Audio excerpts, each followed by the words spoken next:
وكريم شاف شادي وانفجر لك علي مثل البركان.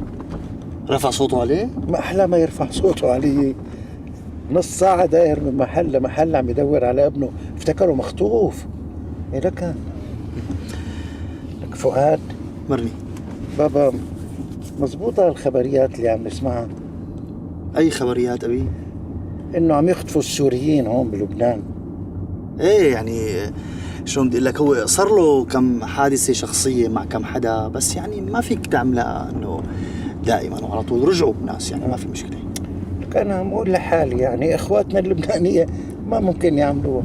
بعدين مين له مصلحة يخطف سوريين؟ صحيح.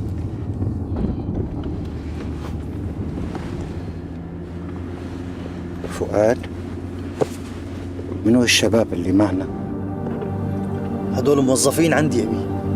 واللي ورا؟ كمان موظفين عندي. شو الموظفين يلي بيضلوا معك وين ما رحت وين ما جيت وكل الوقت؟ أبي هذا اسمه برستيج، يعني رجال الأعمال بلبنان بتعمل هيك شيء، فأنا لازم أكون مثلهم. بس كيف توفي معكم إذا كل رجل أعمال بده يحط 6 7 يحط كل أرباحه رواتب له؟ قديش بيانا نوصل؟ 10 دقايق. ماشي. وهي يظهر ما جيت قبل هالمرة لهون؟ لا جاي أكثر من 10 مرات، بس شوفير طالع من طريق جديد أنا ما بعرفه. بابا لشو هالعذاب كله؟ ما كنا ضلينا بالليل وخلاص.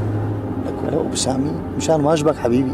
يا ابني في واجبات بين أب وابنه. أنا كل هدفي من هالزيارة إني اطمن عليكم وكحل عيني بشوفتكم. عم تبكي أبي؟ من فرحتي بك يا ابني، والله من فرحتي.